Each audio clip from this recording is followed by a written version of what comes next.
So today's session is on for a change. It is on unsupervised learning rather than supervised learning. So all this time we have seen introduction to machine learning, and we get into some of the known supervised learning, such as multiple linear regression, binary logistic regression, and Bayesian tree. Right. So we have seen all these things. Okay. And now we are moving towards unsupervised learning, which is called as the other portion of machine learning, right?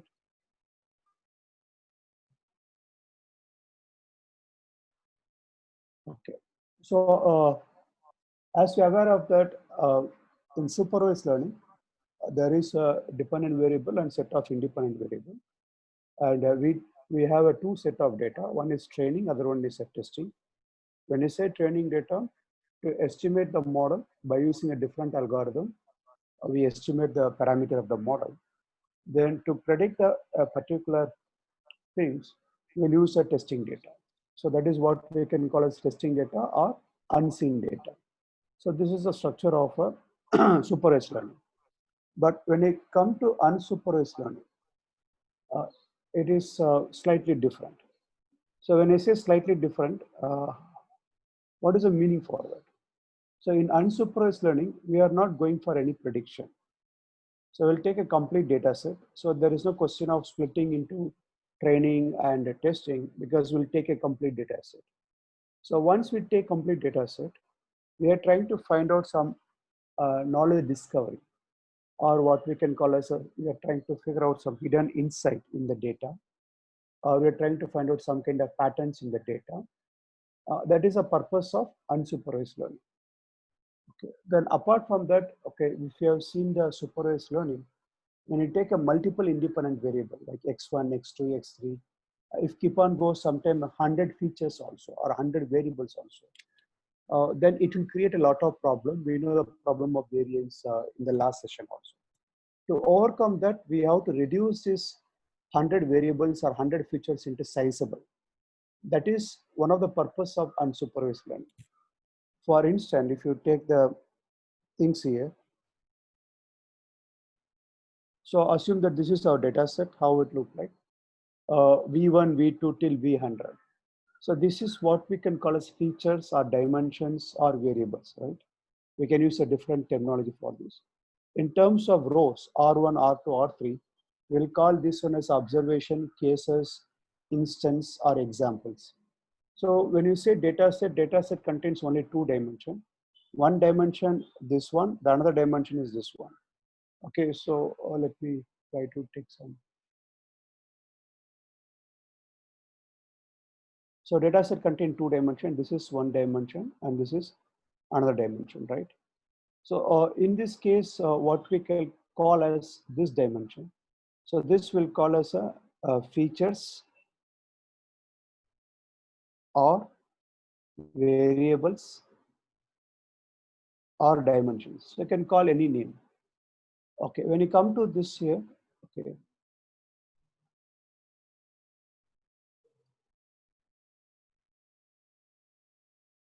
okay.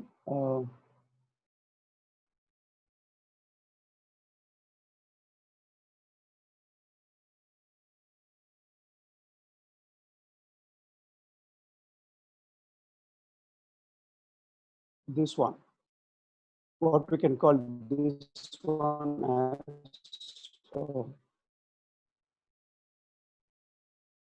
this one, what we can call as instance or examples, or simply what we can call as observation, right? So these two things are there. So one side, what we call as, on one side we call this one as a feature, other one you can call as a instance. So we were trying to reduce the two things, or we are trying to find out the patterns from either a feature direction or instance direction. Then we can use a unsupervised learning. So that is the purpose of unsupervised. Unsupervised learning also have many algorithms, but one or two key algorithm what we can call as PCA, that is called a dimension reduction technique. Okay, where the full form of PCA is principal component analysis. And another analysis, what we can call as cluster analysis, which is predominantly meant for segmentation, product segmentation or market segmentation, or any kind of segmentation, or if you want to make a taxonomy in the science, then these techniques are quite good for us, right? So that is a difference between what we can call as first you should understand difference between unsupervised and within the unsupervised broad technique, one what we can call as cluster analysis, right? So now what is the difference between this PCA and cluster? We'll look into that.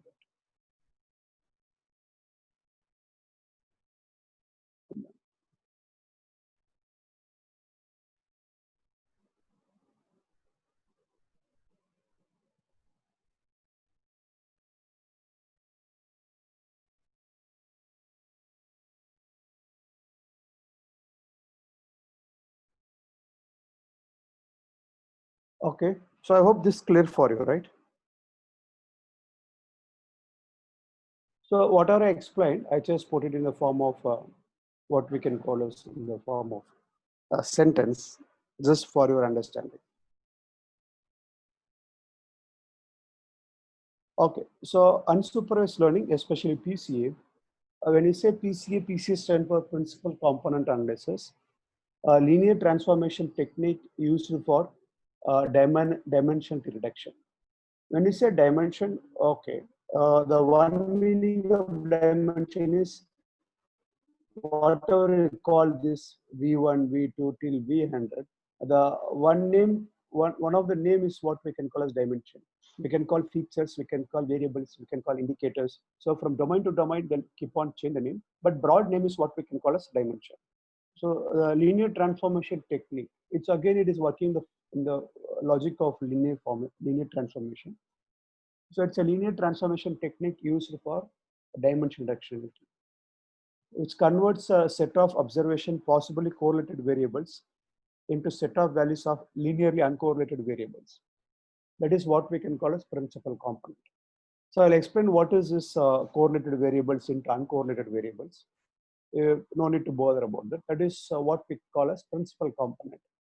So when you say principal component, a component meant for what we can call as dimension, reduced dimension. Principal is key, very important dimension. So that is how that name indicates. Okay. Now in these things, how this works, if you see this PCA, PCA works based on what we can call as linear algebra geometry works behind the system or behind the algorithm. That is not very complex also. If you have a little bit of mathematics, you can be able to understand. But however, in this course, we are not getting into that mathematical nuances. We'll just get into how to use PCA, what is the application of PCA in a different field such as what we can call as marketing, finance, HR, and even life science, etc. Okay, PCA way to reduce dimension and focus on with the largest variance. And PCA is a dimension reduction technique, not a feature selection technique. So when you say feature selection technique, we know feature means is nothing but variables. So if you have many variables and we want to reduce the variables, there is concept called feature selection. When you say feature selection, out of 20, 30 variables, when you do a regression analysis or when you do a decision tree, it will show which is a key important variable. So we'll pick only that variable. That is what we can call as a feature selection. So out of 100, we eliminated 90 variables. We'll take only 10 variables. That is what we can call as feature selection method. So data reduction technique or dimension reduction technique like PCA, it is not a feature selection method. This is a feature reduction method. So when we say feature reduction method, what is the meaning for that? So we will take a good number of dimension and will reduce to all dimension into 3 or 4 dimension. In this 3 and 4 dimension, that capture all the properties of original 10 items. That is what we can call as reduction dimension, okay, or dimension reduction. Okay. And you will see how to do this in the in the upcoming things. No, there is some more theory on that, how this PCA working, how cluster analysis is working. Okay, now people who look for a theory, okay, people who say we want cover more theory, this all theory stuff on.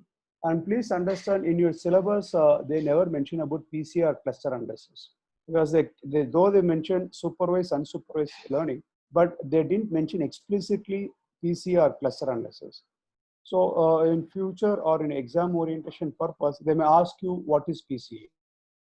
So you cannot say in a syllabus they never mention about PCA, because they broadly mention about what we can call as unsupervised learning.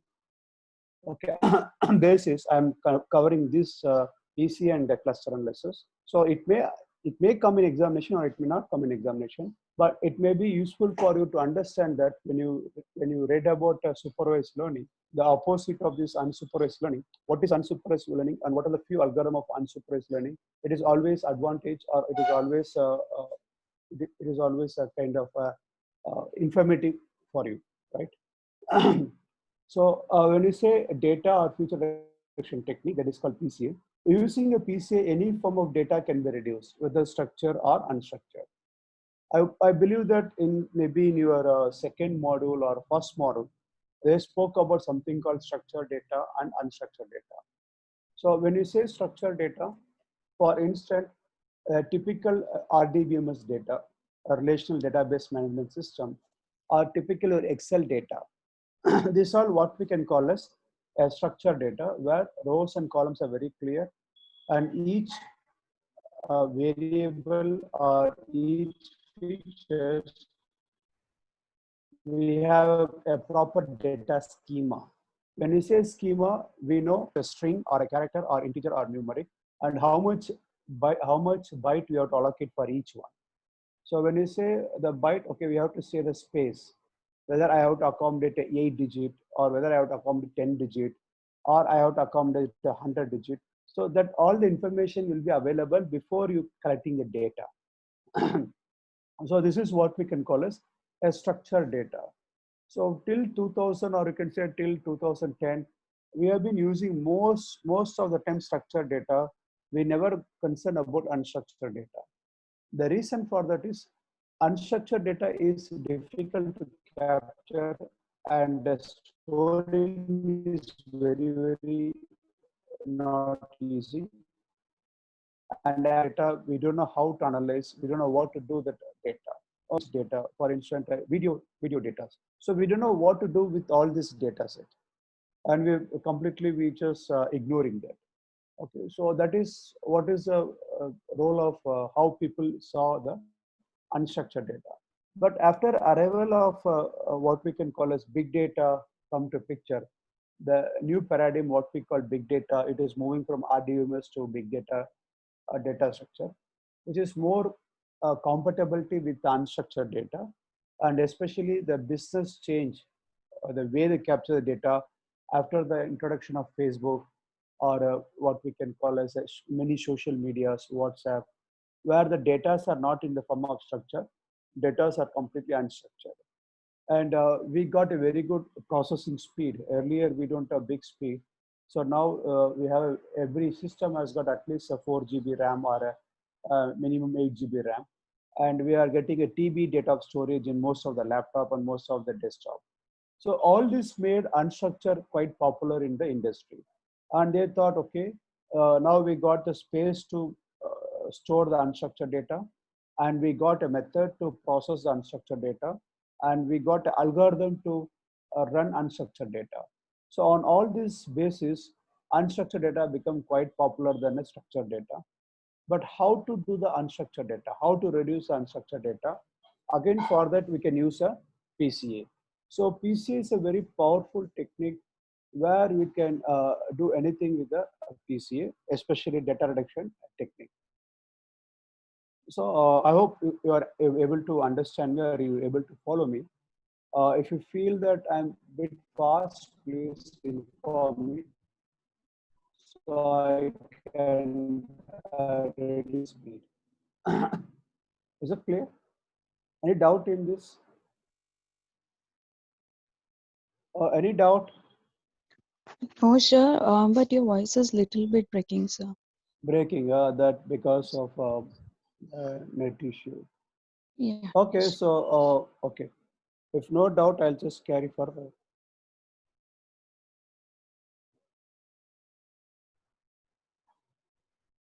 Okay. So, okay, how this PCA is working? PCA is working on one thing what we can call as we have to convert raw data into correlation matrix. That is how a PCA works. So what are the, because one of the definition of PCA, if you see there, it shows a linear transformation technique. So when you say linear transformation technique, it is as most like your regression analysis. So we have x1, x2, x3, x4 as a dimension. All this dimension is going to produce a new dimension called y. And the relation between x1, x2, x3 with the y is linear transformation. That is what we can call as a linear transformation technique used for dimension reduction. So I hope this is clear for you. Okay. Converting raw data into correlation matrix. So now there is a one question. If you are converting raw data into correlation matrix, among the correlation matrix, there should be a correlation. Then only you can use a PCA. Assume that if the correlation is very, very big, then we cannot use a PCA at all. We can't go for PCA.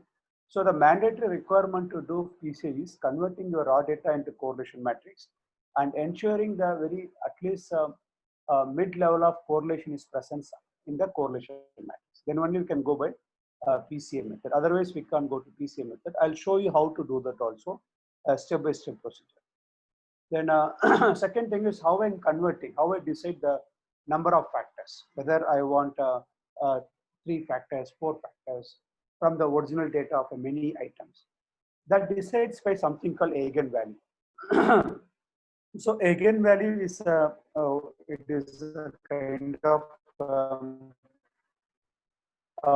value which decides a number of factors. So when you say eigenvalue, it's a sum the given factor. That is a typical definition of eigenvalue. And eigenvalue produce a sort of variance for each factor, and we'll decide the how many based on the percentage of variance, we can decide how many factors we require also. And the most important thing is the derived factor does not correlate. It should not have any correlation, and it will not have correlation because it is using the method of rotation called varimax. Now, if you see these two words here, okay, one is what we can call here is, okay, let us take two key things here. We are calling this word what we can call as converting into correlation matrix. Then here we are saying the derived factors does not correlate. Okay, this look like a contradiction, right?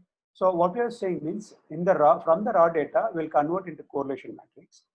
But derived factors, whatever we are getting from the output of factor analysis, that is called derived factors, that should not have any correlation. Okay, so that is the meaning of this, right? Now, if you see this is the same thing what we are trying to say here. A linear transformation technique used for correlation. And you can see this, convert a set of correlation possibly correlated variables into set of values linearly uncorrelated. So this line only we are trying to measure, we are trying to explain here. Converting raw data into correlation matrix and derived factor does not correlate. So same thing what we are trying to say here. Converts a set of observation possibly correlated variables into set of values of linearly uncorrelated variables. I hope this is clear for you. Okay.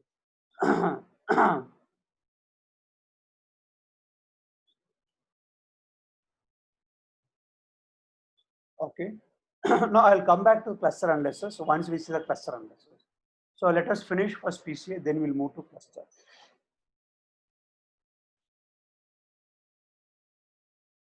Okay, so till the times we have done, right? So what I'll do now, I'll make you to understand what is the data and what we are trying to do through this analysis. Okay.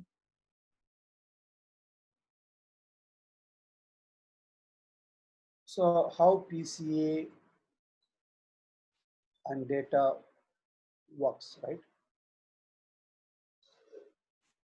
PCA works on raw data, right? That is a thing that.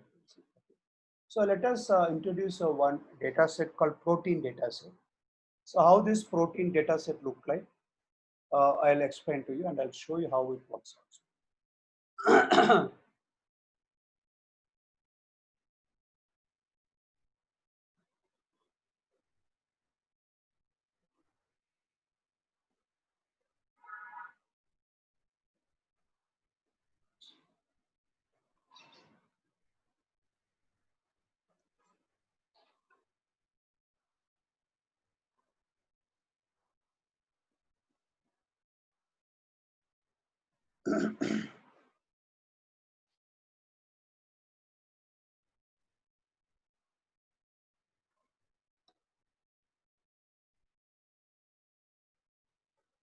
Okay, I hope you can able to see this data set.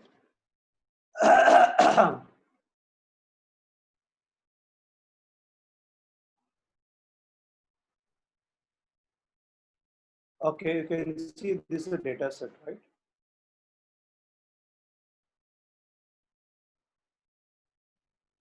Can you able to see the data set first? Yes, sir. Okay, so this is very old data set, not a new one, but just for a demonstration purpose, I took this from the on the online public data set. So you can see this is the country names. So 26 European countries are there, okay? And it's a old data, you can see something called Czechoslovakia. That's an old name of Czech actually. Then you can see something called East Germany and West Germany somewhere else. So actually now there is no East Germany, West, it's only Germany. And there is no USSR, it's only Russia. So it's a bit old data. I just checked just for give a demonstration. So here you can see there are different types of proteins are there, the source of proteins. We can say red meat, white meat, eggs, milk, fish, cereals, starch, nuts. These are the things are there, right? So if I want to apply the what we can call as if I want to apply a PCA, what I'm going to get out of that. So if you see this here, we have closely we can say 9 items are there or 9 dimensions there. So I want to reduce this 9 dimension into sizable way. For that, we can use what we can call as a PCA. That is what we can call as data reduction technique. Okay, now, so when you say data reduction technique or dimension reduction technique, so out of 9 dimension or features, you can call anyway 9 features, we want reduce into, okay, reduced into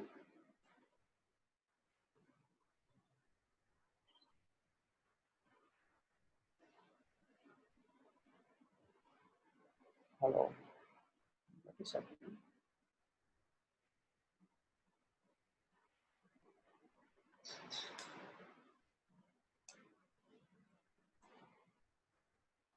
Okay, there is some disturbance. Out of nine dimensions, we want reduced into assume that 3 dimension, right? Then PC is a quite good method. That is what we can call as data reduction method. But we come across there is one more thing called feature selection method. What is feature selection method means? It won't reduce. Now, if I start doing some regression or some other analysis, out of 9, regression says only 3 is important. So let us take this 3. So I'll take only this 3 out of it. So using a decision tree or regression, stepwise regression. Okay, it shows three important factors or 3 important dimensions. So that is what we can call as feature selection. So please understand the difference between feature selection and data reduction. Otherwise, both are look alike, right? So now we are more focused on PCA, that is called data reduction technique, right? Okay. Now, from this data, can you able to see any pattern? Because the ultimate aim of doing a PCA is identifying the patterns or some hidden meaning in the data. So this is not a big data. So it's just matter of what we can call as 25 into 9. So it's a very simple matrix. But assume that sometimes your data will go for 1 lakh of rows and 100 columns. Then we'll completely lost our thought. Okay, what we are going to figure out in the data we can't figure out. So with the help of this data, can you able to see any patterns are there or any kind of hidden meaning in this data? Can you able to see that?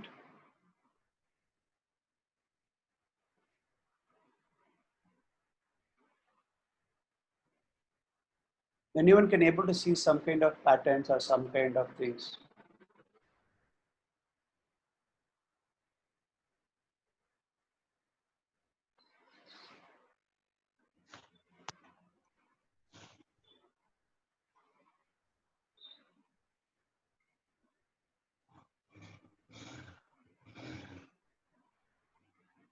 So maybe the protein available in different types of Yes, Leelavati. So protein yes, available in different types of different country, types right? of food materials in different regions. Okay. Yes. Okay. So, but I understood that. So one is different countries and different proteins. Sure. Now, can you make any kind of relation between protein and countries? So there are 25 countries are there, 9 proteins are there.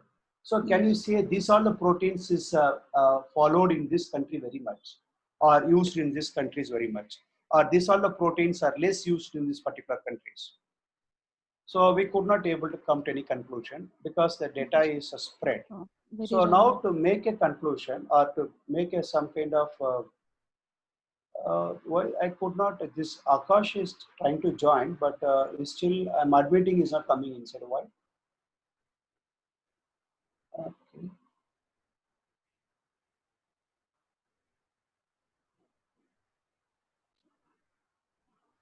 Okay.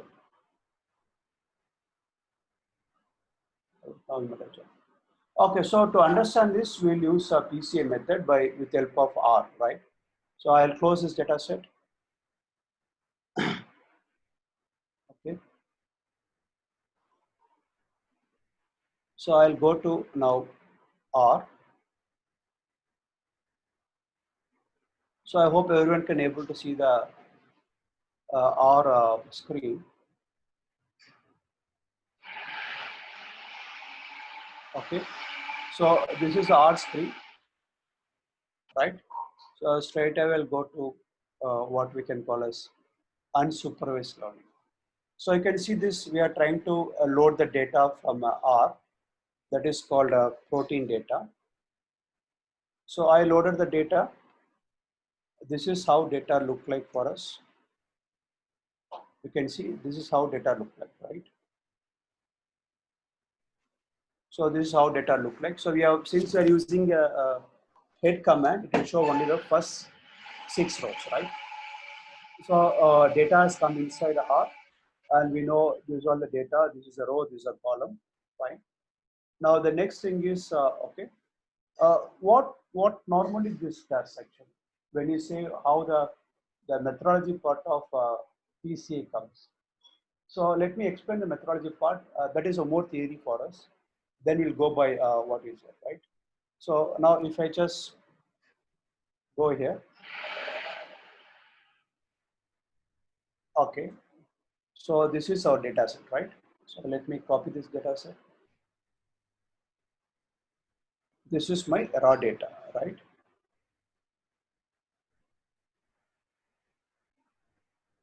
So I pasted the raw data.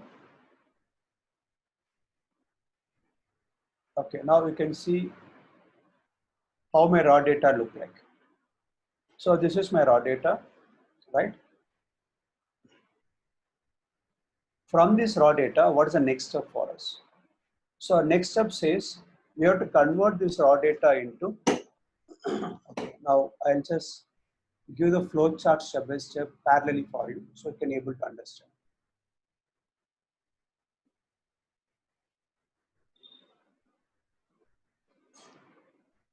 So we have a raw data, right?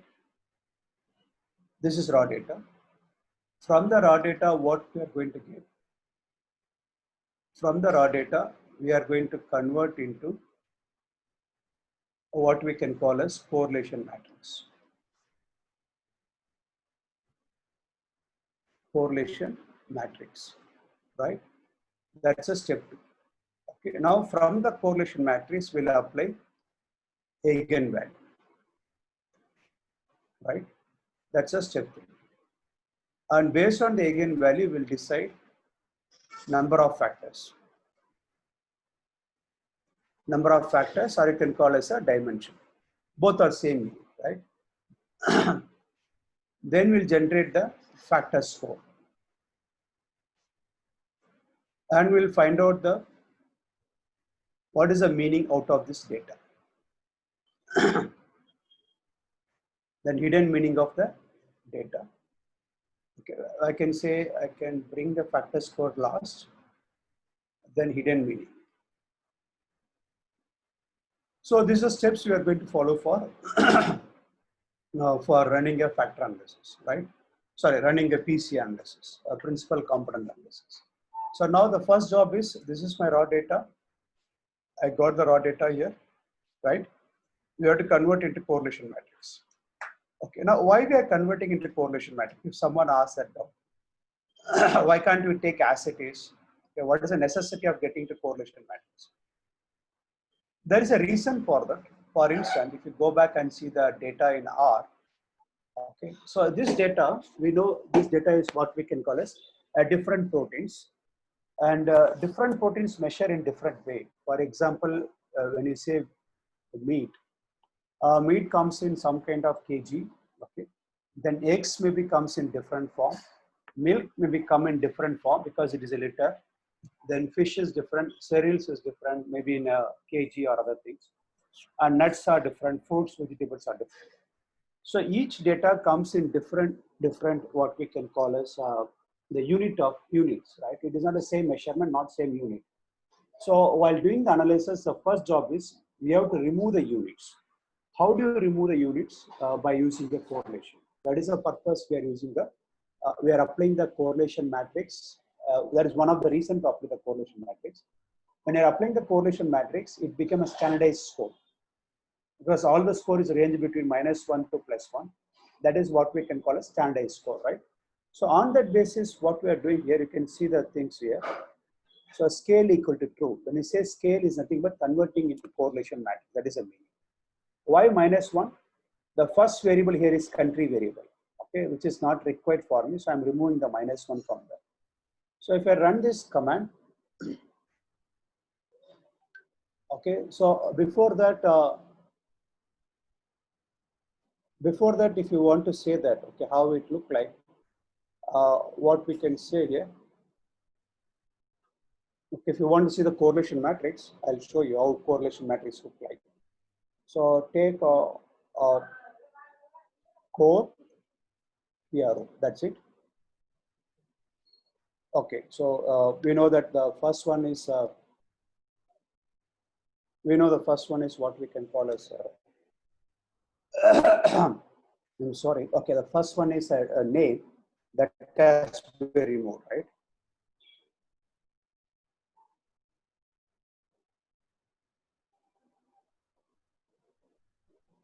So how to remove that? Just put comma -1. So now you can see you got a correlation score. So this is how correlation matrix look like, right?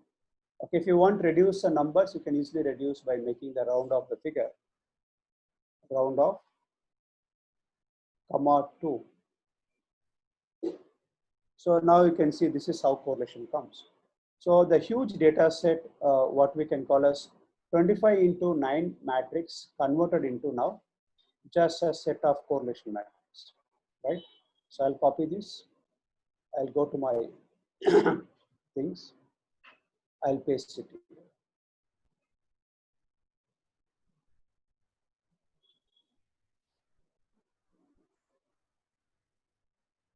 Okay. Okay, so this is a second job, what we are calling as a correlation matrix, right? So if you see our PPT, I pasted in the PPT. So the first job is what we can call as raw data. Okay, so this is my raw data. And second job is what we can call as converting into correlation matrix, right? This is a correlation matrix. Okay, now what we are going to figure out from correlation matrix? We know one thing, why we have to convert into correlation matrix. The purpose is it's a linear combination, that is transformation is happening. And to remove the scale or convert everything into same scale, we are converting into correlation matrix. But what correlation matrix can make to understand anything new or something for us? So if you see the correlation matrix, we know the one diagonal should be always one, right? Because red meat with red meat one, white meat with white meat one, and same thing fresh vegetables with fresh vegetables, fruits and vegetables are one. Now, if you see red meat and which has got a more correlation, that first we should understand. Now, for instance, okay, if you see that red meat on the red meat and eggs, can you see this? Red meat and egg and milk going very well. It is not red meat and white meat not going very well, but red meat and what we can call as egg and milk is going very well. And negatively related, cereals also. So these are positives or negative. And nuts also, okay, somewhat related.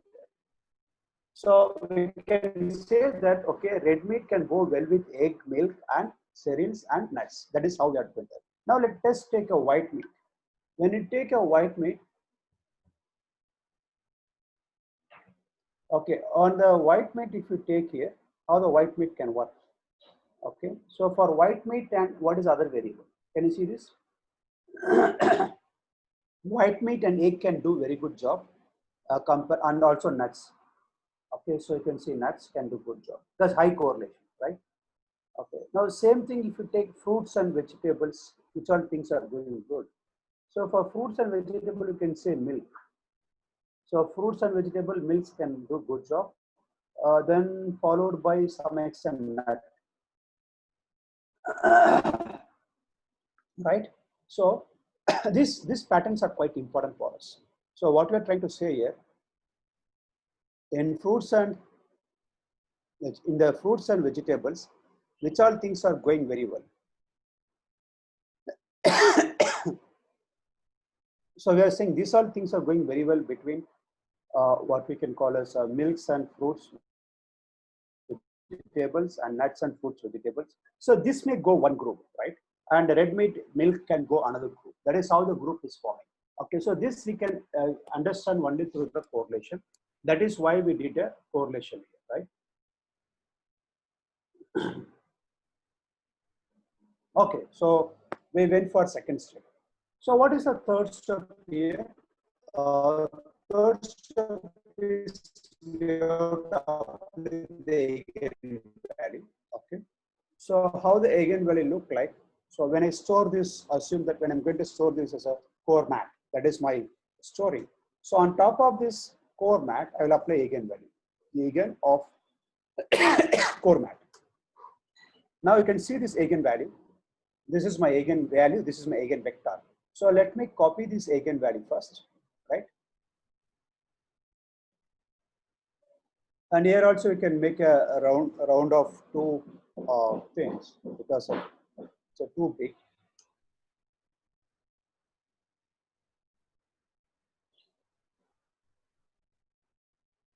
Okay, it is not doing. So what I'll do now, first I'll make this one as an object. That's easiest way. So make as a object name called EV. Okay, on top of this EV, you can say round EV equal to. Okay, no, it is not working. Okay. Okay, so what I'll do now, let me take only the, as usual, the full figure. So in this, I'll take only the eigenvalue. What is the eigenvalue here? Let me copy this eigenvalue and keep it in our, what we can call as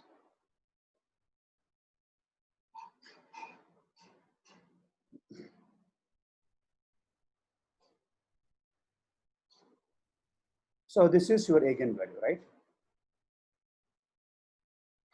So let me share. This is our eigenvalue. So here we don't want this much of decimal at all. So you can say first one is, I won't like to see only anything more than 1, right? So I can say first one is 4, second one is 1.69, and third one is what we can call as 1.2, and maximum fourth one is 0.9 something. So that is okay for me. Okay, so remaining things I don't want to see at all, right? So it shows factor 1, eigenvalue is 1 here, and second eigenvalue is what we can call as 1.69, and third eigenvalue is what we can call as 1.12, and fourth eigenvalue is 4, right? So we got a 4 factor. So what is the meaning for this here is, so we have taken from here, if you know this, what we have taken here, from here, when we started the things here, okay, so we got what to say, we got here, we got 9 features, right? We got a 9 features. This 9 features, okay, these 9 features reduced into what we can call as only 4 dimensions. So instead of taking a 9 features, we are taking the 4 dimensions. So this is what we are trying to do through this analysis, right? See here. Okay, so how we did it this? So we are going step by step. First, we are taking the raw data, converting into correlation matrix. On top of that, we are applying the eigenvalue, and eigenvalue shows only the 4 factors look like a very explaining the most variation. Okay, so this all steps will, whatever we are doing here, this all the steps can be done in one single line code. So I am just explaining this only for your understanding. This all can be done in a single line code. Okay, I'll say what is a single line code in R, just to execute all these things. So I'll go back to R now. Okay, so this is, you can see it, I have taken only the 4 factors, right? I didn't take other things. Okay, so now we no need to do all these things. This only I did for your purpose. What you should do, only thing is, just there's a command called print comp, that is called principal component, and the object name, file name is protein, and I'm removing -1 because it is a name, converting into correlation matrix, and I'm working it. Control enter. Now everything is done. So if I want to check how the output look like, so now first output goes like this. You can see there are totally how many factors? 9 factors we have taken. Out of that, we may decide only 4. Okay. So in the first one, if you see which all the things are going very well, okay. Which all things going very well. First thing, you can see it look like what we can call as cereals and nut. They are highly correlated, 43%. Okay. Now to go back and see this, how it look like. Okay. What all the how it look like. Now we can do that. pr.out dollar SDV. SDV is nothing but your eigenvalue. So you can see the same eigenvalue what you are getting, 2, 1.2, 1.6, all these things, right? That is called eigenvalue. And if you want to find out pr.out dollar, what we can call as, let me take what is x. Okay, so x is nothing but it's a score for each one, right? It's a score for each one, that is called x. So now if you want to find out the meaning out of this data, what I'm going to get meaning. So there is a command called byplot. So byplot will take always 2 factors at a time and it will run the analysis. Okay, and let me run this. Okay, now this is how the things look like. Okay, so to understand this much better way, what I'll do now, I'll expand this. Okay, so now you can see here what is byplot says. It takes it out of 4, it takes only 2, the first 2. Okay, the most important. So what this byplot says here, this is a factor 1, factor 2, standardized score. Okay, now if you take, let me just for our understanding. Okay,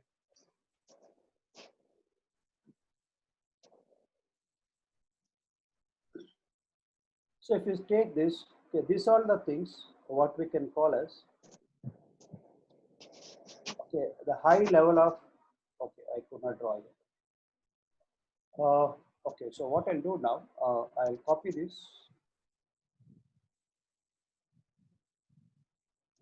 I'll paste it in a Word document. So I'll paste it in a PPT.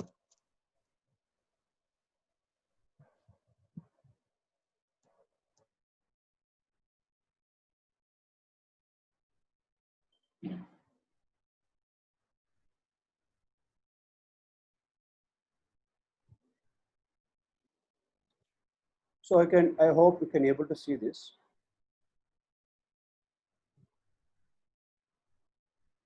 So let me crop the unwanted things. This is a PC1, PC2.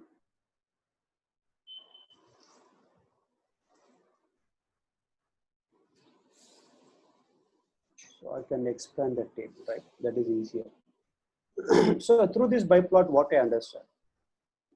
So if I see this biplot, right? So these are the countries which are using more number of egg, red meat, this, right? And these are the countries are using more number of these different proteins. And these four countries using cereals very much, like 18, 4, 25, 1. Okay, and nuts used by these countries very much, right? And if we see this fish, fruits, vegetables come from here, right? So we can just make a kind of, it's a two different opposite dimension.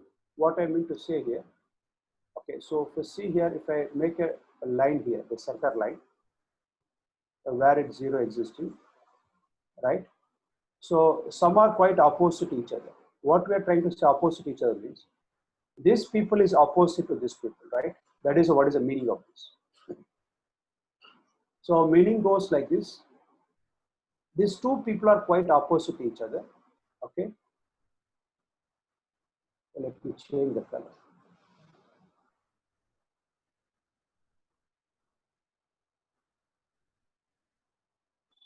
You see these two opposite to each other, and here these two people are opposite to each other, right? So we can say that people, a country which is consuming more starch and fish, and they are different countries, and countries who are consuming more what we can call as cereals, they are different, and countries who are looking for more nuts is different from people who looks for more things. So this we could not figure out from the raw data, but when you make the kind of PCA analysis, then outcome of PCA analysis shows this is how it looks like, right? So this is what we got from the PCA analysis. Okay, I hope this is clear for you. Okay, now just to make you to understand once again, let me try to do something different. Okay, so you can see these things very clear. The country which is trying to do more eggs, red meats are these countries. Now let us take, okay, this 18, 4, 25. Which are the countries belongs to this 18, 4, 25, 1? If I want to figure out, easily I can figure out from the data, right? Okay, or you can say nuts. Which are the countries only using nuts and what we can call as a 10 and 13 country, right? So how do you do this here? Okay, so I'll go back to my R.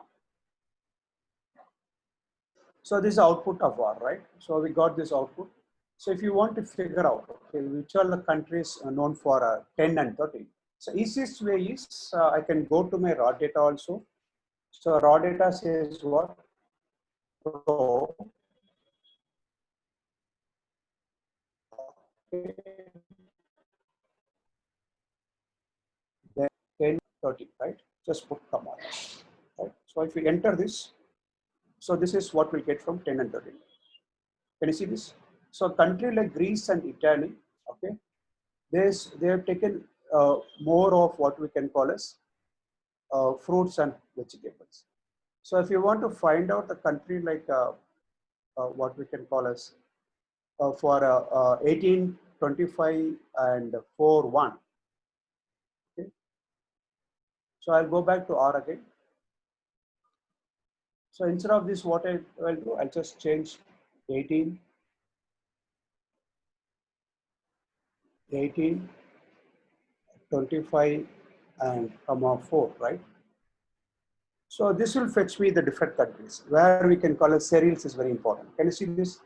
The figures of serials, how big it is. It is 49, 50, 56. So the countries like Romania, Yugoslavia, Bulgaria, these are the countries spend more proteins through this. So this what we can able to understand through PCA. So now what is the outcome of PCA? So outcome of PCA is I can take first 4 factors, I can do further analysis. So where you get the first four factors? So simplest thing is you can see here, the prince dot out x. In that what I'll do now, we can say that first 4 factor, that's it. Though I get 9 factors, but I won't take 9 factors, I'll take only first 4 factors. So this is my outcome of the analysis. I can use this analysis further rather than the 9 items. So I'll use only this 4 dimension rather than the original 9 dimension. So these 4 dimension come from where? From this 9 dimension. Please understand. Okay, this is what very important for us. Okay, originally we got what we can call as this 9 dimension, right? This 9 dimension now converted into 4 dimension. So this is what we call as data reduction technique, right? So if you just go by this, okay, this 9 become now 4. That is what we are trying to convey through the PPT also.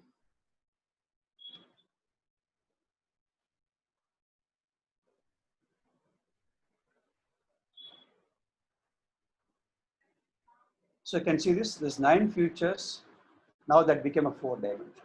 So we reduced the 9 features into 4 dimension for further analysis, and we got the hidden meaning that we understand. So when I say hidden meaning is there, so this come from this biplot picture, right? Through this biplot picture, I understand the meaning of this. Okay, so we understand the patterns. Otherwise, we can call as we understand the patterns, which is hidden in the original data, hidden in the raw data, right? So this is the ultimate purpose of using what we can call as PCA. So any doubt in this?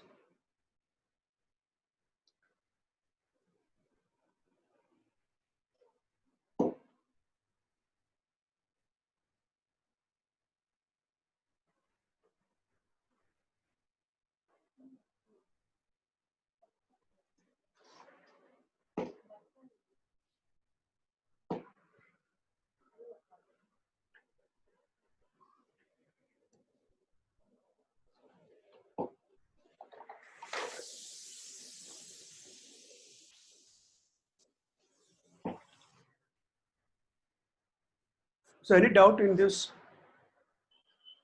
So if we're going back this is the flow chart what we follow to understand the how PCA works on raw data.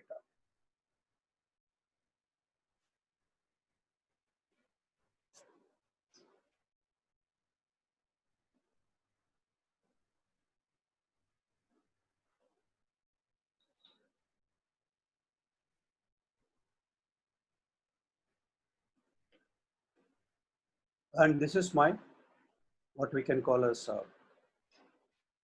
raw hidden meaning. And if you want to get the what we can call as to get the raw data for all the raw score for all the people, all the countries on a only for 4 factors, what we derive, that we can paste it here, right?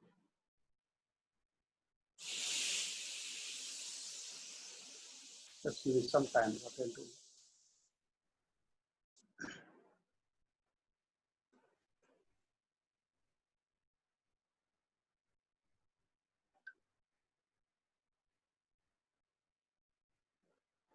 So I want to reduce the decimal, which is too big actually.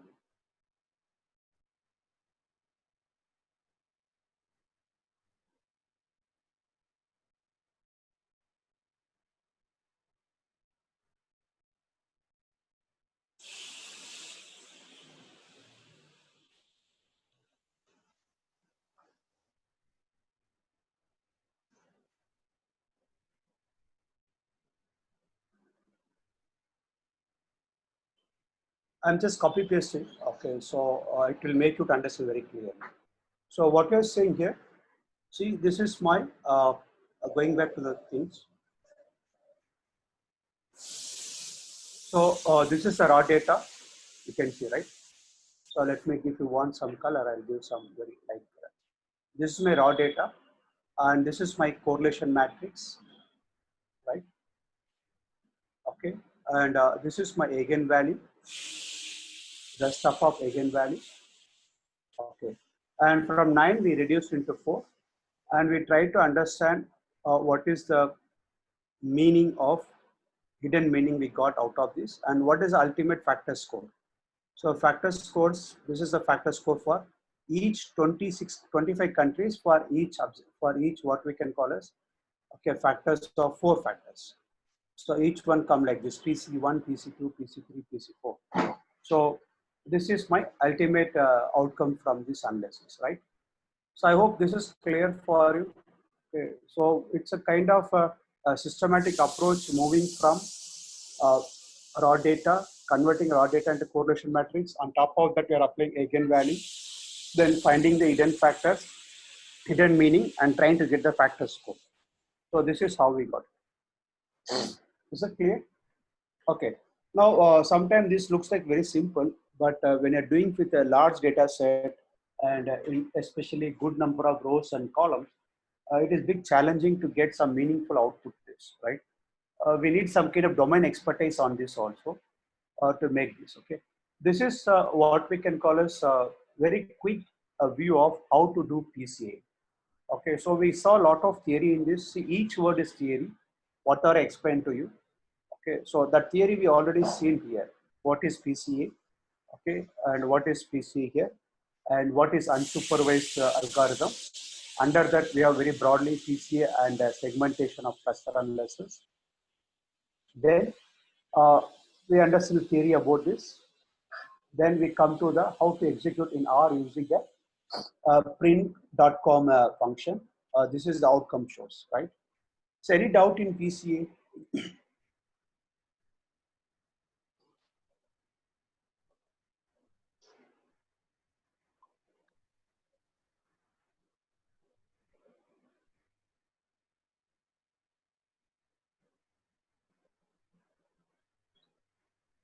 Yeah, there is a one chat question is there.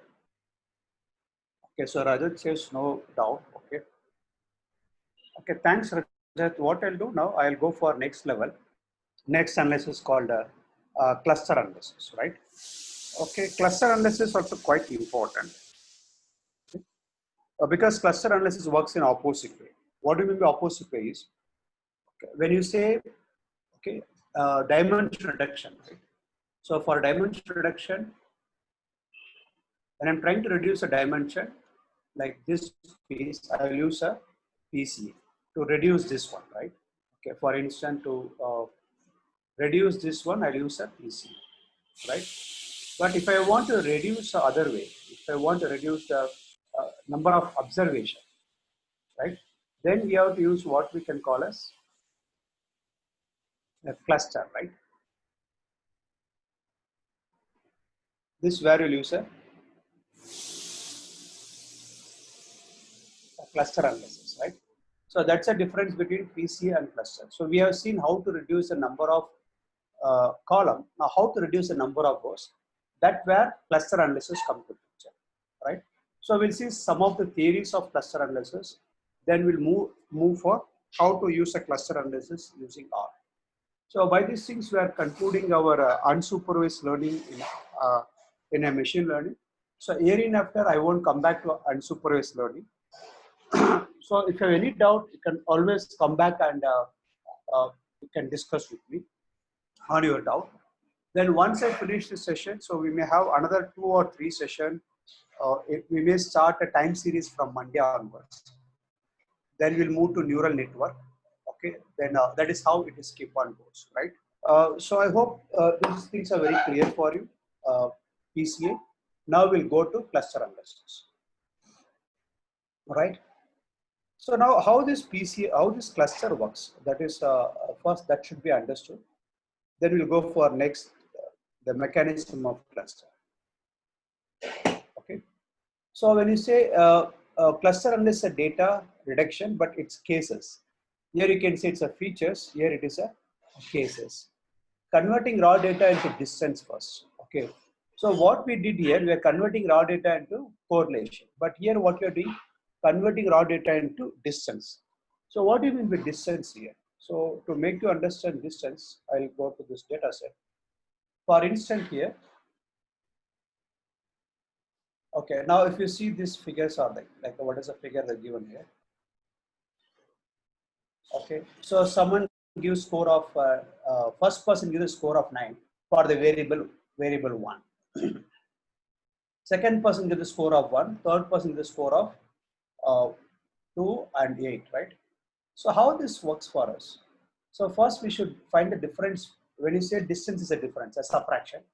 So first what we'll do, we'll take this one, right? What is this? 9 minus 1, 8. Okay. Then 9 minus 5. So first time when I'm doing, so I'll try to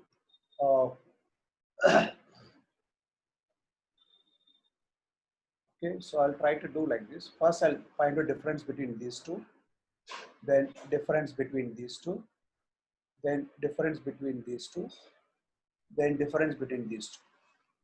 So that is what I'm trying to do, that 9 minus 1, 8, 9 minus 5, something, 9 minus 2, 9 minus 8, keep on goes, right? So this is what we can call as distance. But we should careful that while distance, some are negative, some are positive, right? The outcome will be. So how to overcome that? So we have to take the square root of square distance. So when you say square root of square distance, what is the meaning for this? 9 minus 1. Okay, I'll take it is 9 minus 1 is what? 8. Square of 8. So that become what we can call as 8 into 8, 64. Then take square root of that. So by doing this, I can able to get the absolute number and avoiding the negative numbers. So that is the purpose of square root of 9 minus 1 of the square, right? So like that we have to do for everything. So once you do this for every person, it is finding the distance is very high or low. So now if this is a case, if you see the distance, there is a one logic here when I given the rate for these two things. If you see here, we are given rate for 9 and 8. Mean to say the distance between 9 and 8 is very, very small. So they belongs to one group. They're homogeneous group. The distance between 1 and 2 is very small. So they belong to different groups. But distance between 9 and 1 became very huge. So that is how we can decide the groups now. So the groups are keep on forming based on the distance score applicable one, and try to get the first mean for the group, and from the mean what is the distance for each person from the group. And if the distance is huge, the significant difference is there, then it became a different group. If there is no significant difference, it became a same group. So it is creating the homogeneous group, heterogeneous group by calculating the distance. That is a foundation for cluster analysis, right? And cluster analysis is very much used in the market research and in data analytics in many places. And cluster analysis, you can use cluster analysis not only for what we can call as a structured data, even for unstructured data, we can use a cluster analysis. It's a quite powerful. Okay, so looking into all these things, okay, that is how we have to use a cluster analysis, right? So a distance method, we no need to use a simple what we can call as a difference. We can use something called Euclidean distance. Euclidean distance, what we said here, square root of x minus y of square. So that is the formula for Euclidean distance. And apart this Euclidean distance works only for a continuous data. But if your data is a categorical, what do you mean by categorical? For instance, okay, if I say this data here, it's a region. right? In the region, okay, some is north and some is south, again east or what we can call as west. Okay, so again it is south, then again it is north. So now these are categorical data. So for categorical data, I can't apply the distance score. Equidistance I can't apply. But for categorical data, what we can do, we can use something called Jacquard or Hemming distance.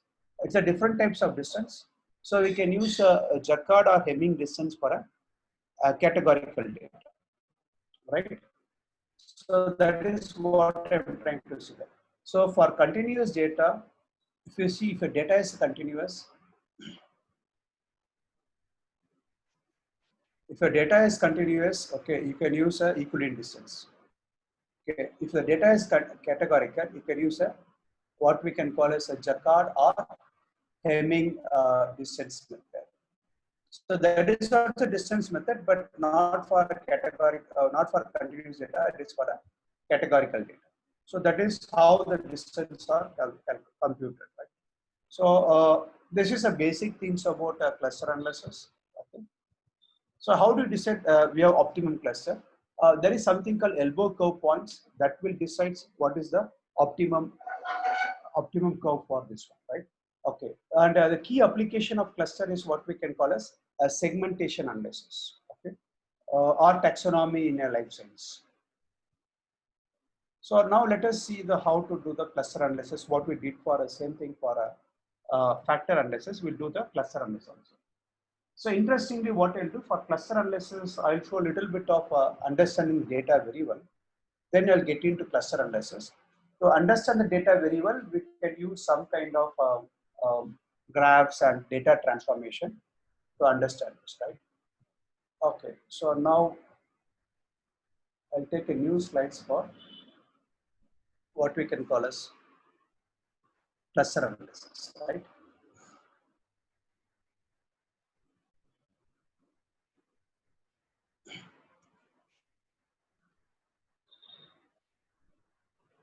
Okay, so I'll go to R now.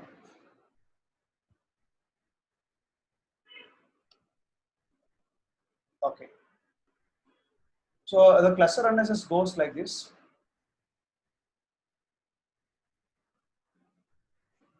Okay, in the factor analysis, I forgot to say one thing. If you want to find out the kind of what we can call as each factors, how many variants it explains. For that, you can take this formula. Anyway, I'm not getting the formula, so I'll show only the diagram for it. Okay. So if you see this one,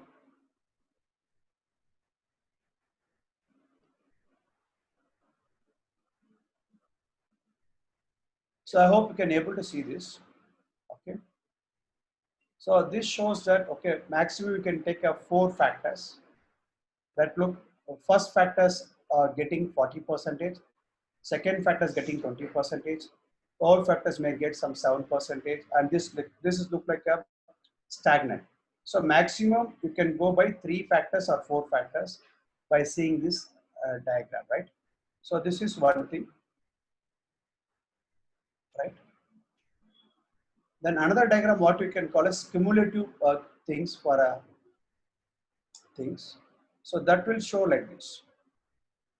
So when you say cumulative, the first factor can say 40%, second factor close to 60%, right? It may be 60%, and third factor is almost percentage, and fourth factor is almost 90%. So what we trying to say is we want only 4 factors here. That is what we are trying to say from this. So clear? Okay. I can say cumulative. We shortly call this as cumulative total variance explained. Okay, so we don't want such a big things here. Here what we can call as number of factors. Number of factors. So that will reduce your, it looks much simpler. Can you see this? So if I just copy this image and then go back to PPT. Actually, we don't have place to make this, but what else? What else? Right? Okay, so I'll keep this one in one corner.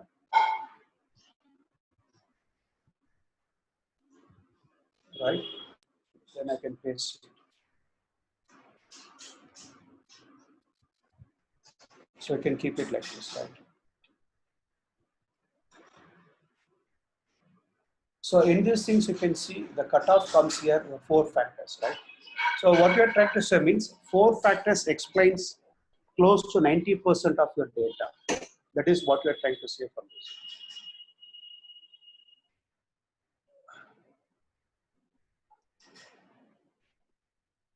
So if you see this, we can give the 1, 2, 3, 4. These 4 factors brings what we can call as 90% of the data variations. So I can call this here 4 factors brought 90% of variance in the data. So what we are trying to say means, even if you are not using what we can call as, we are not using all the 9 factors or 9 dimensions. We condense this 9 into 4 factors, but these 4 factors can brought at least 90% of the variance in the data. That is good enough to say that we successfully reduce the data from 9 to 4 with a 90% of variance. So that is the ultimate what we can call as the bottom line for using a PCR analysis, right? Okay. Sorry, I forgot to inform you. So I just thought of let finish off this, then I'll go for cluster analysis, right? Okay. So I'll go back to R now to understand the cluster analysis and what kind of data we have. Okay.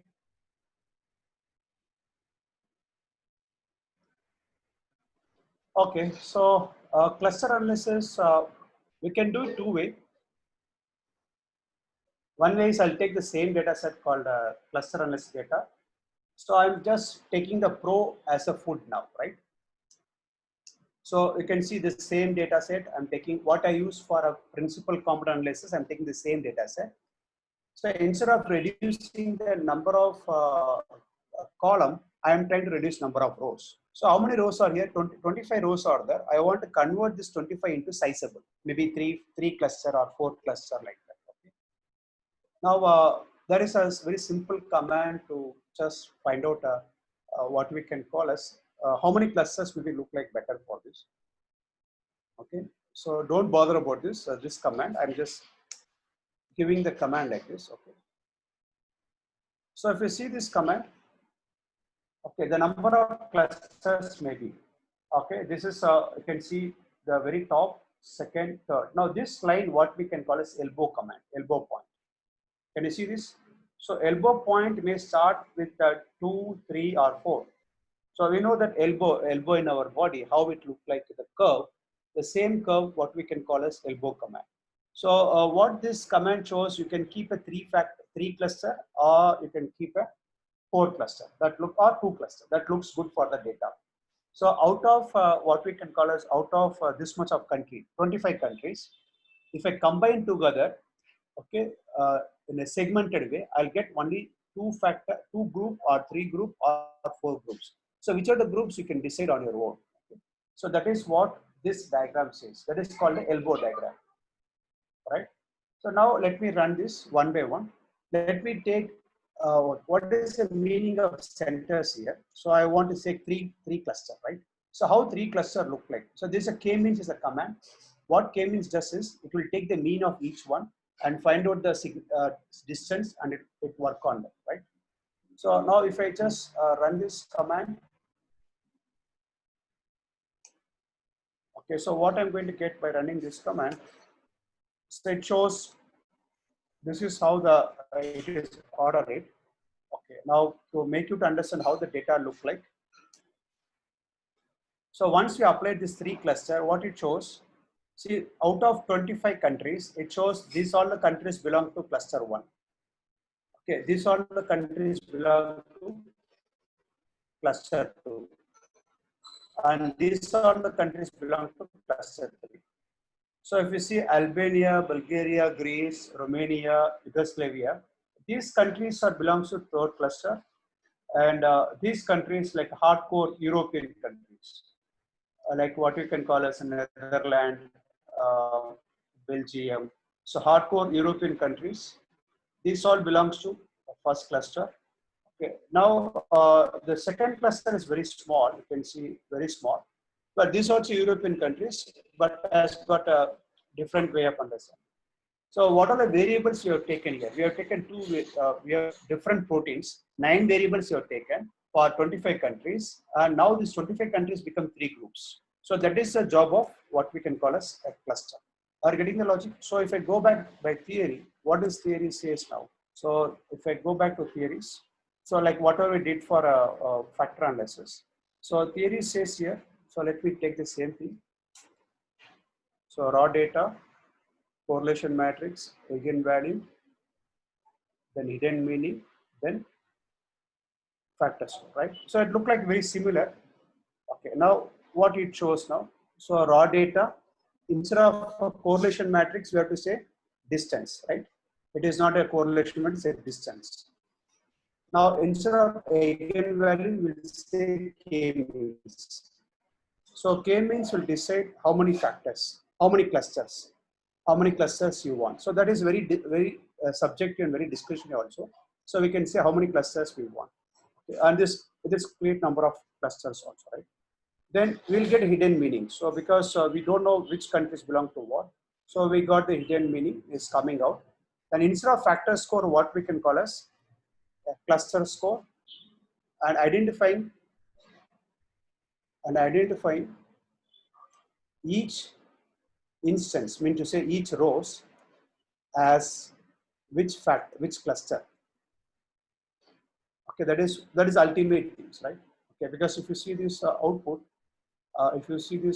in R, so what we're trying to find out here, okay, when I'm just running this command,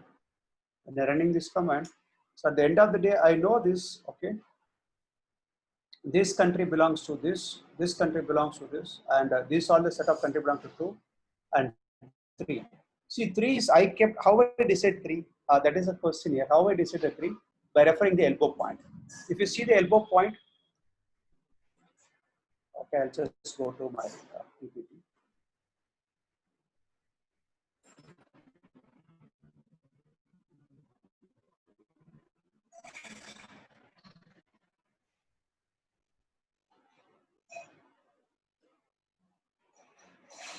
Okay, I could not copy paste. Let me go through that.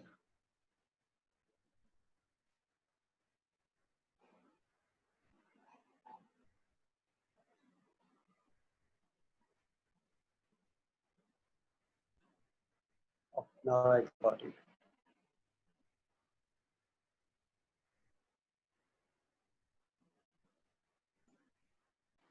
So I'll share now. Okay. So if you see this one, how I decide three clusters. So there is elbow point starts here. After this, there is it's a kind of a low movement, right? So I decide the elbow point is this my elbow point. Okay, so that is how I come to know. Okay, this look like a fit for a 3, right? So now from this point, I decide yes, I should have 3 clusters, right? So that is how I make a 3 clusters, right? I can take a 5 cluster also, but it is 5 cluster look like almost stagnant. So this elbow point, this elbow diagram decides so how many clusters I want, right? So this diagram, what we can call as elbow point decides number of clusters, right? So I hope this is clear for you, right? Okay. So now going back to the R. Okay, this is clear. Now if I want to show the diagram for this, how my diagram look like, okay, I want to know which country goes, how the clusters are formed, right? The diagrammatic way rather than a thing. So I'll control enter.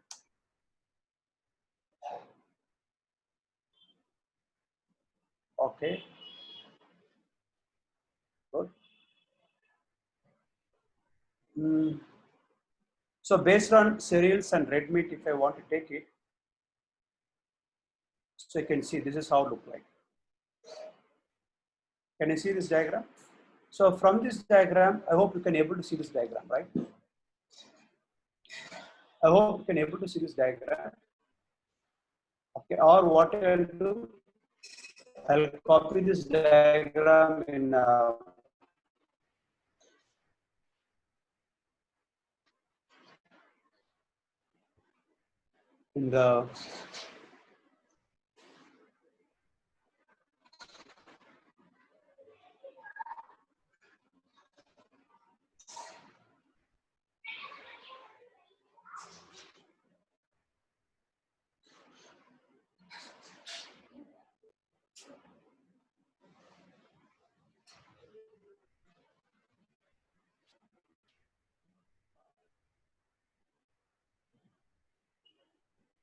you can see this is how the cluster distribution is happened. So I copy pasted from the R, I put it in the this one. So let me crop it so I can see the many things.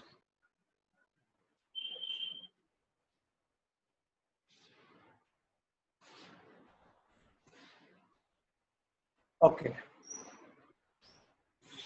So if I see this diagram, if I enlarge this diagram, I can able to see this.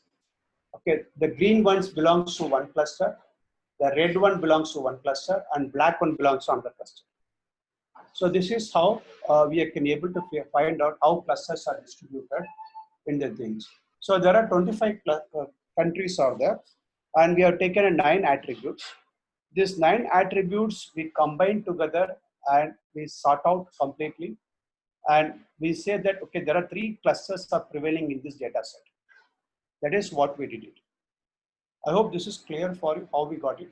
Now, if you want to find out each items like red meat or whatever you can call as, if you want to find out in the red meat how each cluster look like, okay, or in the if you call other things in the red meat how it look like, or in the white meat how it look like. Okay, we know that some countries are very good for cereals, right?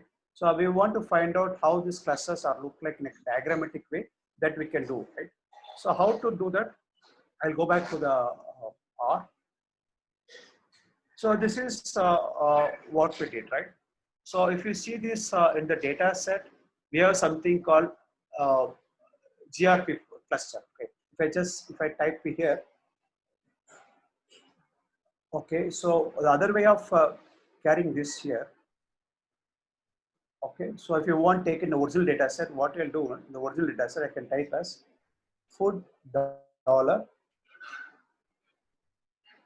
Okay, as of there is no cluster in the data, so what I'll do, food dollar clusters equal to, then I'll say GRP protein. Let me see what this contains actually. Okay, so this contains everything.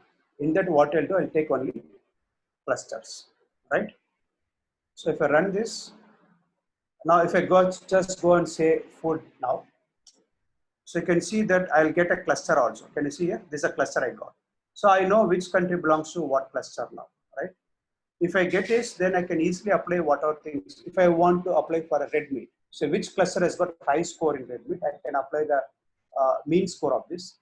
T apply food dollar red meat dollar food dollar cluster, right? Because that is important for us. Then I'll say find the mean of this, right? So I'm getting this. So I can see that cluster 1 has got very, very high, which is getting this much figure, right?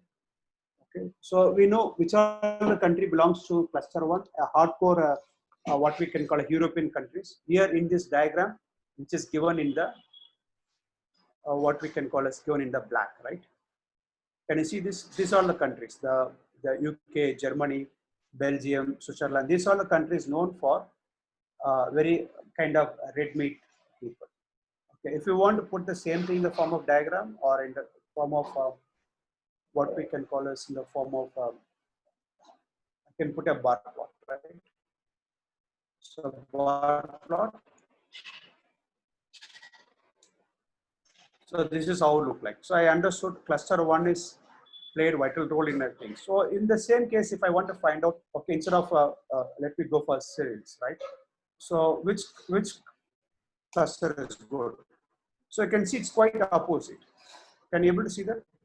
For red meat, it is European countries. That is called hardcore European countries. But for cereals, different things.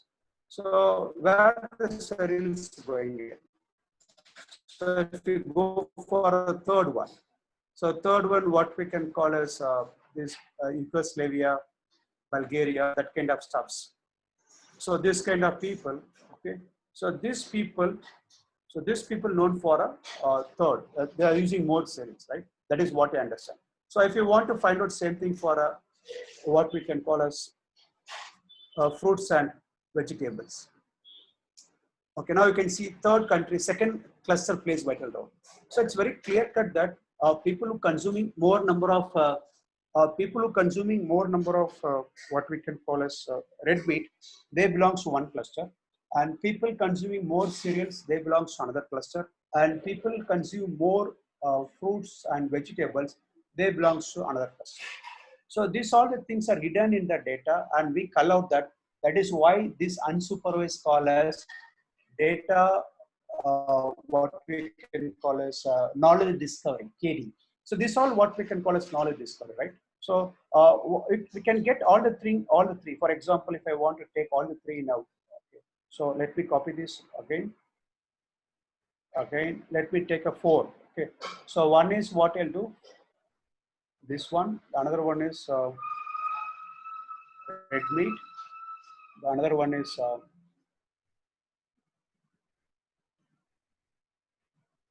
nuts. So I'm taking different. So one is red meat, one is fruit vegetable, one is nuts, and one is what we can call as eggs, right? Or let me take cereals. Okay, now I can combine all these things in a one diagram, right? It is possible also. So what I'll do now, put a main equal to, I can say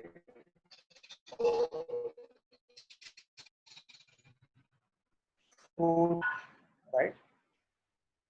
This is just for heading. Otherwise, I could not figure out what it is. Equal to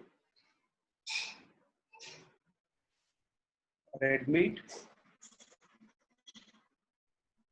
right? Comma main equal to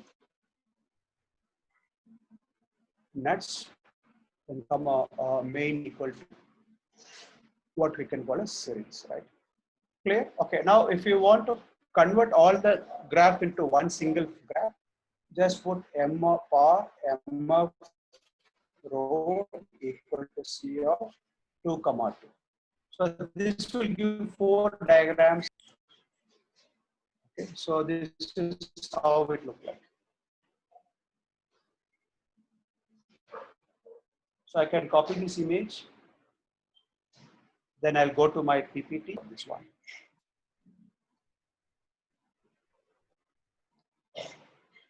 Can you see this? So this is my ultimate outcome of this cluster analysis. I just go and see this. So you can be able to understand now. So these are the countries belong to cluster 1, cluster 2, cluster 3. And okay, and this is what we can call as cluster 1. And fruits and vegetable, cluster 2 is important. That is this countries like Poland, Italy, Czechoslovakia, Spain. And in the red meat, this hardcore European, UK, France, Ireland, these people. In the nuts, it is cluster 3. That is called Yugoslavia, Russia, Bulgaria. In the cereals also cluster 3. So this gives very clear-cut picture. Okay. So now if you see the raw data, what does the raw data look like? We know how the raw data look like, right? So what does the raw data look like for us? The raw data, the raw data come from, this is my raw data, right? If you see, this is our raw data because I'm using the same data set. So can you imagine from this raw data, okay, we got this kind of output. So it is look like a very fantastic job. From this just numbers from 0 to 9, we can able to figure out, okay, the pattern of the country consumptions and which are the countries consuming in a similar way and which are the countries are consuming in a different way. And that we understand and we convert into a graphical representation also. So this is how the cluster analysis is working. So any doubt in this?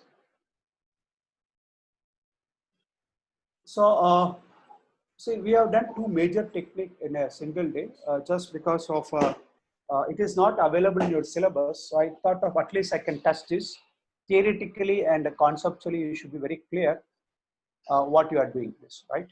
So on that basis, I did this. Right? Okay. So any doubt on this? We can try to understand this. Any doubt? I can wait for some more seconds. If any doubt, you can clarify.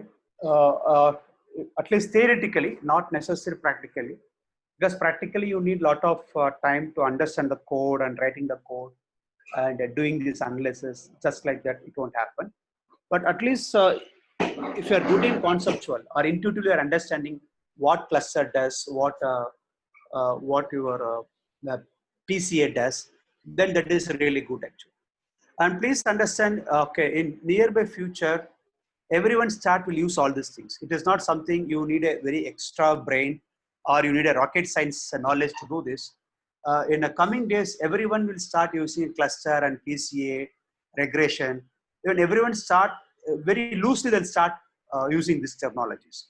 Like nowadays, you can see people doesn't know what is AI, what is machine learning. Okay, they keep on speaks about we are using machine learning, we are teaching machine learning in a very pride way, but they may not know what is the nuts and bolts of machine learning or artificial intelligence. Even myself, I may get into data analysis quite long time, and machine learning I've been using for some of my projects, but I never use a deep learning because deep learning is a different ball game altogether, and we need a different system for that also. But however, this is what we can call as that's the order of the day. So we are keep on learning one by one. Okay, when things are progressing or when things are demanding, right? So any doubt in this?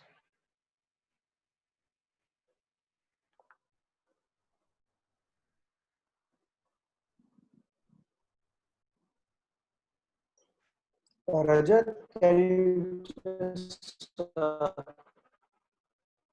if you have any doubt, you can. I request you to. If you have any doubt, just get clarified. Or if you want me to repeat something again, if you feel I'm a bit faster, then you can inform me. No, okay. So I really wonder that I am covering more than people are not getting any doubt. So I got doubt that am I doing a good job or not. At the speed, okay.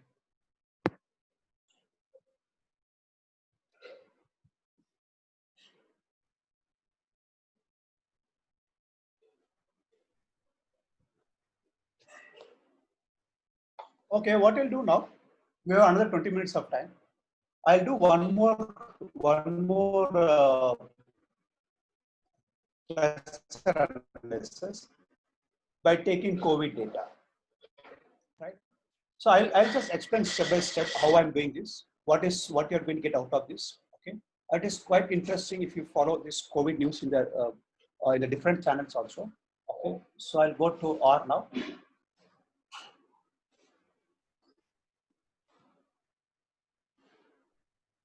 Okay, I hope everyone can able to see the R now. So let me remove all the diagrams.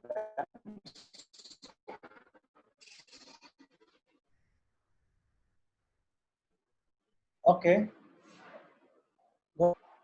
So I'm taking one new variable called CCD. I'll explain what is the CCD, where it is come from. Okay, so I'm taking a WHO COVID data. Can you able to see the screen? I hope everyone able to see the screen, right? So I'm taking a WHO COVID data. So this downloaded from a WHO. Okay. So I hope you know how to go to WHO website and how to download it also, right? Ah, yeah. Okay, fine. Thanks. So you should know how to download your data from WHO, right? So very simple, just go to WHO and see the downloads and click the downloads and you will get it, right? That is how it works. So everyone knows in COVID data, it is available in the public website, okay, like WHO or Government of India. WHO will give for everyone, for every countries, WHO can give the data, but India can give for every states and every district some extent data. So these data are available publicly. And since you are learning some kind of data analytics, business analytics, so you should have some keen interest on downloading the data and see how this is all working, right?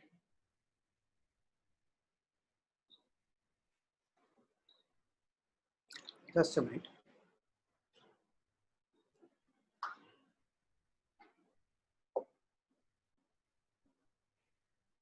Okay. First, I'll just run this data. Okay, it shows some kind of warning. We can ignore the warning. So I'll show how the data look like for you, right? So this is my data. You can see that the original data come from WI is what we can call as till this data is original data, like till this data. So one is data of reporting. Okay, it is starting from, you can see here, February 24, 2020. Okay, then country code, that is called AF, stand for Afghanistan. WHO region, they have their own code actually. So when you say EMRO, that may be the East Mediterranean region. There may be something called SEA, that is called Southeast Asian countries. AMA, that is called America. Then European, then African. That is how it is data got. Then this is what we can call as a new cases. This is a cumulative cases. And this is a new death, and this is a cumulative death. Okay, this is actual data. So now to make you to understand what is this cumulative, let me give something called 15. Okay. So now if you see this data, you can able to understand. Okay, so if you say new cases, here 1, so you got 1. Here there is no cases, so it add 1 0, keep on 1 1. In this case, okay, maybe 2020 March 7, okay, they occurred 3 cases of new cases. Are you getting the logic? So the first is on 24th things, 1 cases. After almost 2 weeks, they identify new cases on here. So now we have to add 1 plus 3 as a 4. That is the meaning of this. And again, if you assume that there is one more case has happened. Okay. So let me take 25. So see that any cases are there after 10 days, right?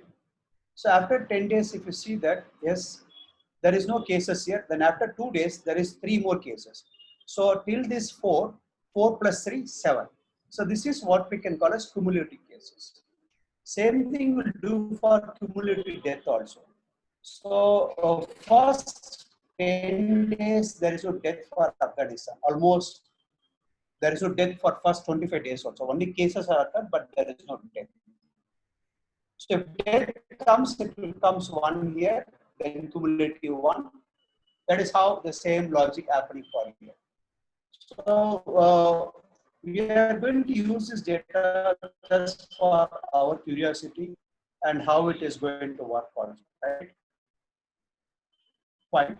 To find out, okay, how the COVID is happening, the number of cases region-wise, right? So I'll run this command, okay, and this shows region-wise. You can see this African region, they reported 89,000 cases. American region, they reported almost 25 lakh, okay, 2.5. You can see here, this is EMRO, okay, maybe East Mediterranean region, okay, which includes other area, right? Like SEA, this is what we can call as Southeast Asian. WPRO stand for West Pacific region, which includes Australia, New Zealand, that kind of things, right? Then Euro, that is called European region, right? So this all the number of cases what they got, right? The number of death, if I want to find out number of death, okay, region wise, So you can see highest is America, which is almost run like what we can. Okay, this America includes your Canada and other region also, like what we can call as maybe North America, Canada, small countries very close to America.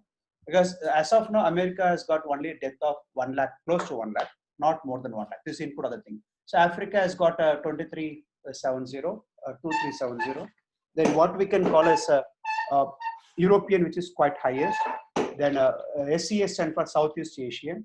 So Southeast Asian, you can see it is close to how much you can say 1436, so 6436, 6436. So if somebody want to find out of this, what is the role of India? How much India has got? Okay, so if you want, first you should know what is the India. So easiest way is you can take only India, means just make a subset. There is a command, it's a filtering command.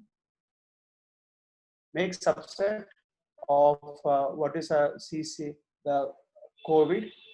Then we have to say COVID and country. Country is a country equal to, I don't know, this is spelling for India as per their logic.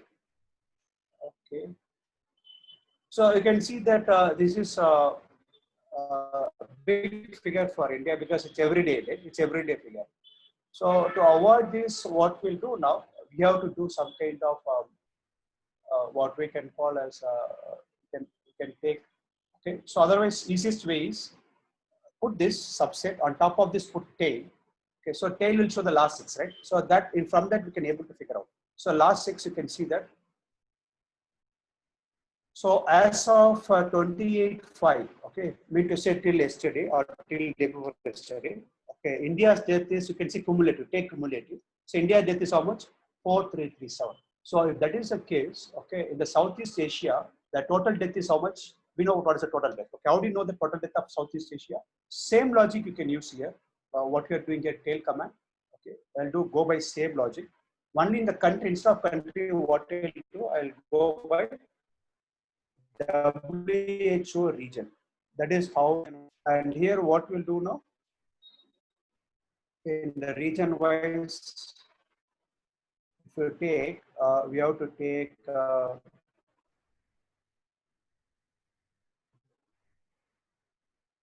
okay, region is this one, what we Southeast Asia, right? So I'll take, instead of India, I'll take, right? Okay, so, okay, oh, okay, I messed up here. No, I messed up here actually. This is India, that's it. Okay, so if we take the complete Asian, Southeast Asian, what is the death cumulative? Cumulative 28/5. So weird, no? Out of it doesn't show 0. So let me see what I have done here.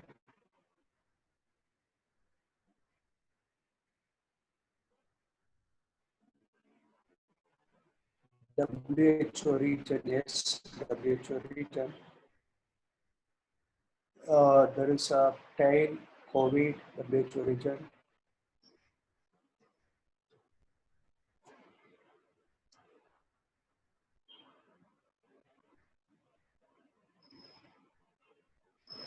Okay, there is something going wrong. Okay, anyway, anyway, I'm going to get WHO region by doing this command, what we can call as summation of this command will show you. So it is close to how much it is in terms of death rate. Okay, if I go by death rate, so death rate is here 6436.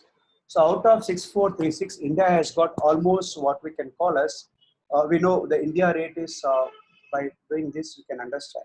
So it is 4337, right? So 4337 divided by this figure, that is called death rate of 6436. 6436, right? So almost 7% of death in Southeast Asia comes from India. So that is how we are trying to conclude, right? So this is the data set. What I suggest, I can share this data set to you, and you can do a cluster analysis if you want. Now, what I'll do quickly now. So I aggregate this data set. You can see this. Okay. Then I'm using some kind of graphical stuff. Okay. I don't want to take to this. Okay. Then straight away will come for cluster analysis, right?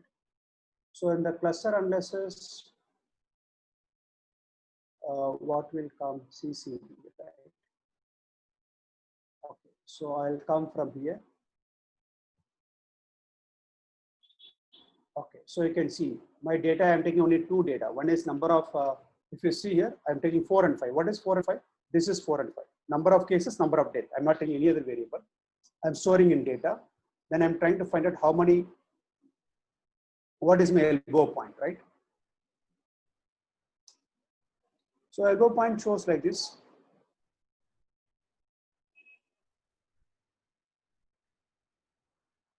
So you can see here also almost look like a 3 or 4 cluster, okay? Can you see this?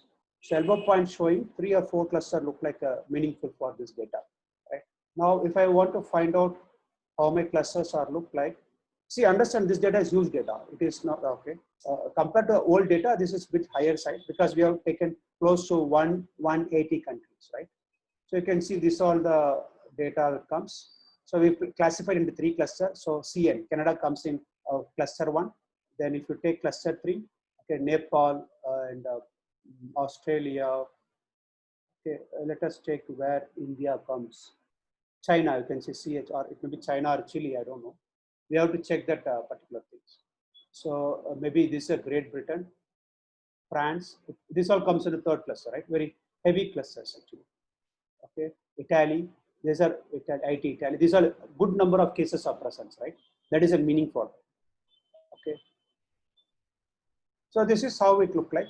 Now we cannot go like this, like one by one, because that will look very tedious for us. But we know how to get very quick way.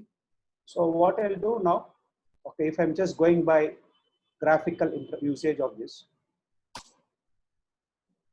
oh, it throws some error. Okay, so okay, that's okay. We have to see what are the error and we have to figure out. So I suggest that if you can take this data set, you can do many things and see how many clusters you can form out of this, and you can do whatever things you want to from this, right? Okay. So this is about what about cluster analysis and how to do that. Okay, there is other way of cluster, what we can call as H cluster, hierarchical cluster. Okay, but since it is not a very great syllabus for you, I just want to give introduction about PCA and cluster. I did it. Maybe I will share all the data set to you, and you can work on this, and you can get a good understanding about how to do cluster and PCA. So I'm done for the day. Any doubt, you are most welcome. Rajat, are you there? Yes, sir. So any doubt to be clarified, or you can say call for a day. Sir, could you just share the data set before Which data set? The data set you're working right now? No, which there is one thing called what we can call as one thing. We want a protein or a COVID data set? Both, sir. Both you want. Okay. Okay, I'll do one thing. So how to share the data set? You just have to go to my name and add. No, I add. No, I forgot actually. I did yesterday.